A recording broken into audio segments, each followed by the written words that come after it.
saka ngersa dalam Sinuhun Prabu Lembu Sora supaya ngumpulke kabeh wadyabala saka kraton Selobali bareng-bareng tumuju ning kraton Medang Karipan lamar Dewi Kilisuci. Panjenengan ampun kuwatos.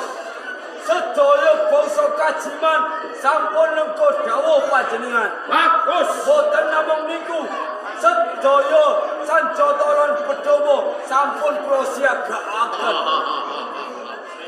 Hei, sadurunge budal tumuju ing Praja Medang Karipan. Wiwit saka kraton Selobali tumuju ing kraton Medang Karipan, aku njaluk titian cepake papan ini. Wis taken dawuh.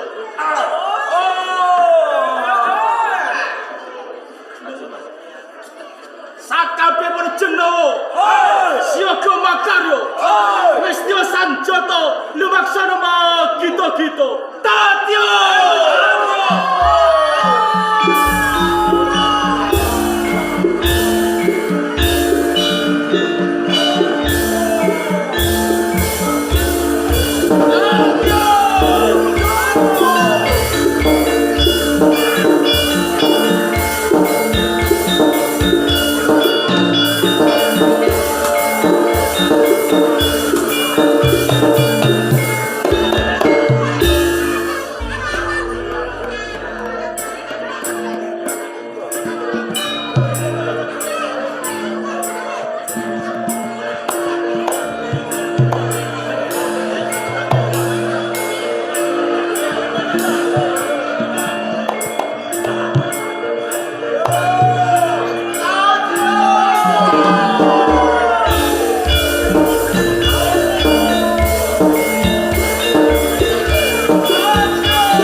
lantaran suasana mewah katentreman wonten ing negari Medang Kauripan. Duh sinuwun Prabu Langga. Saderengipun kula matur kepareng ngaturaken sungkem pabekti dipunjuk. Sampun ingsun tampi ndadosaken Sukarna wonten tunggaling wangsul puja astuti kula nyuwun dumateng Kakang Patih Nawulan. Kebat anggen kula nampi ndadosaken jimat. Duh sinuwun Kakang Nawulan. nitik dhateng kawontenan ing kauripan pedal sakmangke hayom hayem lan tentrem. Panggesanganipun kawula wiwit saking pucuking regi mlebet wonten ing desa ngadesa saengga wonten ing Kutaraja prasasat boten kirang sandang lan boga. Rumaos kadidene mongkok wonten ing penggaling sun Kakang. Boten kalentu amidi dumateng Kakang Kiropatih Narutama marang kami wonten ing negari Medang Kauripan. Sawetawis ngantos kicakaken Sendika dawuh marang sira Senopati Prasewa. Dawuh katembalan kula sedaya. Minangka cucuk ing ayuda Senopati perang ana ing Medang Kauripan. Suka pakaryan ing ingsun sampirake tindak kula lampahan. Kepareng kula matur anggen kula jagi wonten tapel wates praja ing Medang Kauripan. Wedal sakmenika mboten wonten pawongan badhe mlebet wonten ing Medang Kauripan. Menawi ing mangke wonten prahara saking Pakmaca negari ing badhe joking kawibawan panjenengan. Panjenengan kula aturi lenggah jikrang Selotupang. Cekap kula ingkang prantasi damel. Sawetara pinakake Istana Kendal. marang sira Senopati Prayuga. Sabda katimbalan dalu. Uga wis marak ana ngarsaning sun. Coba diaturake ngenani kekuataning prajurit ana ing negara Medang Kauripan. Inggih. Kula badhe matur menapa kula nyenengi sampun pangsama. Ageng pangapsaning sun panduk sirami. Angger panjenengan menika masrahaken dumateng kula kados pundi kegiatan prajurit wonten ing Medang Kauripan. Sedaya kala anggen kula gladi. Sedaya prajurit boten wonten ingkang ngujiwani. Ya iki kaya dene kadodok penggaling sun. Sawise midhangetake aku Senopati Prasewa lan Prayuga. Muga-muga kukuh bakuh negara Medang Kauripan bisa nggayuh rencana sawetara pinakake. Yen putraning sun Nini Dewi Sanggolang Sedawa katimbalan kula rong. siramu wis marak ngarsane sun. Coba diaturake ngenani pakaryan Kepareng Kang Putra matur rong. Sedaya kewajiban kula sampun rampung. Setunggal kemawon. Boten wonten ingkang jiwani. Boten katalupen. Kula maturaken simbah sugeng pangabekti mugi jura. ya kaya ngene suwargane wong tuwa ora karana dikunjung panganan sing enak daharan sing ecoh nanging jeneng putra tansah bangun miturut perintahe wong tuwa mujudake kabahagiaan kepenakane Wis tengaken dawuh. ini Prasinta Dawuh katimbalan lan wis pinter apa Ger Kanjeng Rama. Anggen kula nganyang sedaya kewajiban menika miringake kagem panjenengan lan nyepaki pidhani kagem panjenengan menika sampun rampung sedaya. sawetara nyuwun Prasinta Kakang ngerti lho Patih Narutama pendak-pendak pisowanan agung kathah tamu ingkang ngayon aku putraning sun Dewi Sanggolangit dalah Prasinta nanging setunggal kemawon boten wonten ing kasih menapa badhe kampah wonten ulen-ulen singgang tak boten wonten ingkang wonten. Duh, sinuwun jimat pepunden kula. Jodoh sedaya menika ingkang nemtokaken yang widiwasa. Mbok menawi najan to wonten medang kauripan kathah para raja panglamar ingkang badhe ngayunaken dhateng putri panjenengan pun sangga langit. Menawi sedaya menika dereng jodhonipun kula kinten boten badhe dipun tampila sampun kuatos jalaran ingkang putra menika inggih tasih muda taruna. Dados mengapa? Amin. Amin.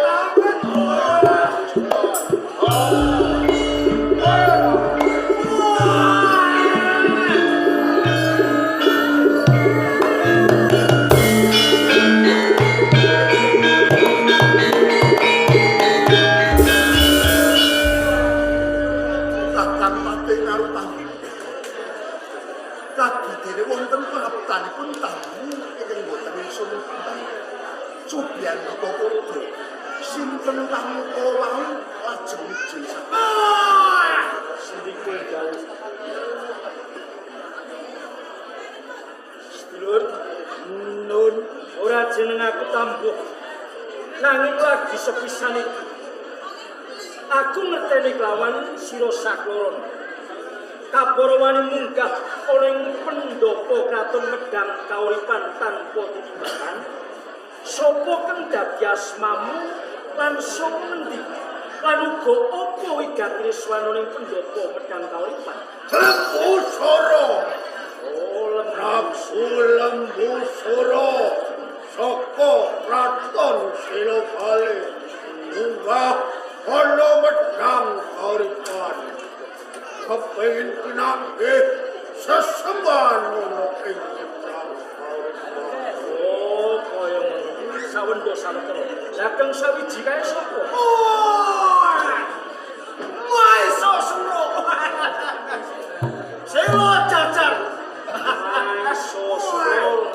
Ya lungguh kayu kabeh bakal dadi atur musuh.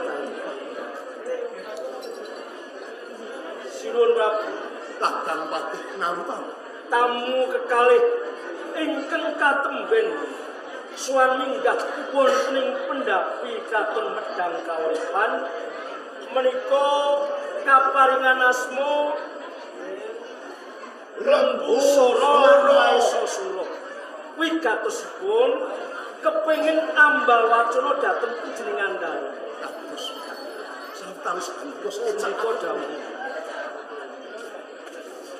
di sana Lembu Suro.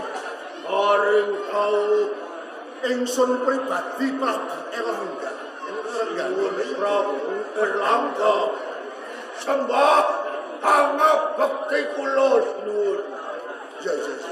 Wis ingsun tampa gawe sukarna jroning tinggal ingsun. Bali pangestu tampan menawa ya.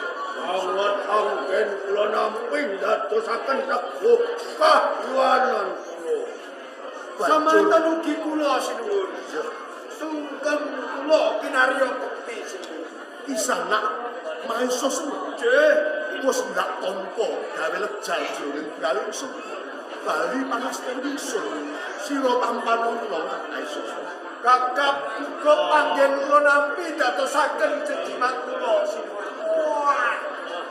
Di sana Lembu Suro dalah Maesa Suro. Sapa ngendi pinangkap?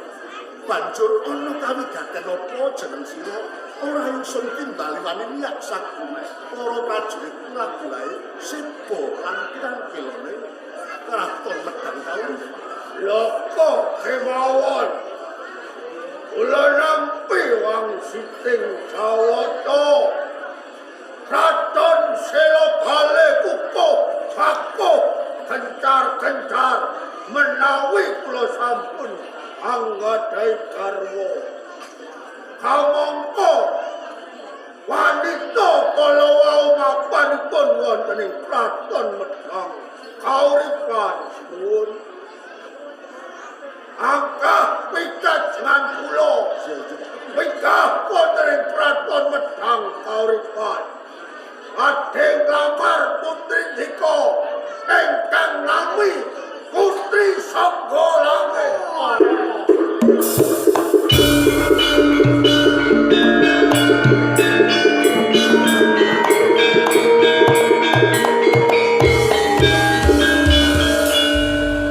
Banjur ingkang sawiji pisanak Maesa Sinuwun. wigati munggah ana ing negara Medang Kauri. Yo, sinuwun kula tinangisan kawula wonten ing Kadipaten Silojajar. Kula kedah mengku wanita ingkang sesilih Dewi Sangga Langit cekalipun kula nglamar. Uga ngayunake marang putraning Kisanak Adipati Lembu Sura lan Maesa. Putraning Sun Putri Dewi Sangga Langit kuwi wong sawiji. Mongko ingkang ngayunake piyayi loro cacat. Kula jeneng ingsun kuwi sepisan pengayuman uga jejering wong tuwa. Gadah ning ora gedung. Kersanipun Ingkang atur wangsulan ora panjenengan ingsun, nanging putraning ingsun Nini Dewi Sangga Langit. para prayogi menika. Yen putrining Sun Dewi Sangga Langit Inci kula ora susah dadak ngambali weca. Sliramu wis midhanget apa sing diaturake marang tamu Lembu Sura dalah Maesa Sura. Tumeka ana ing kraton Medang Kauripan nedya ngayunake sliramu. Kula pun ramanipun aku ora wangsulan lawan Lembu Sura apa dene Maesa Sura nggih. menawi ngaten kepareng kula atur pawangsulan. Kaya ngono.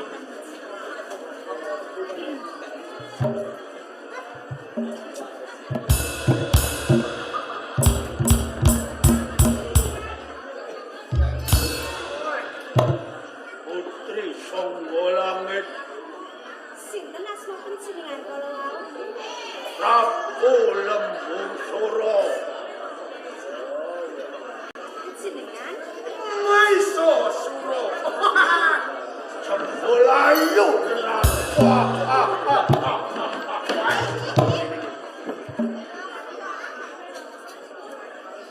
sinuwun Lembu Sura. Saha panjenengan sinuwun Maesa. Elakaken matur nuwun sanget. Panjenengan kekalih kersa nglamar. Sinuwun. Penglamar ingkang pasiranipun bagus kemawon kula tampi.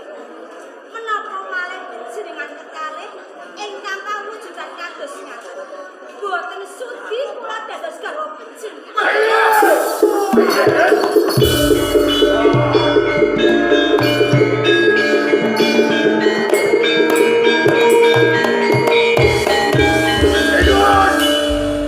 Medang Kauripan Budal Kadisan. Panggonane tata krama nanging ora bisa langlung marang putra putrine. Sun Pisanak anggone nampe Putri Sangga Langit. Abangke wis gawe tata mengkap Kula sawis nun entuk ora entuk Putri Sangga Langit tak koyo mungkae kadang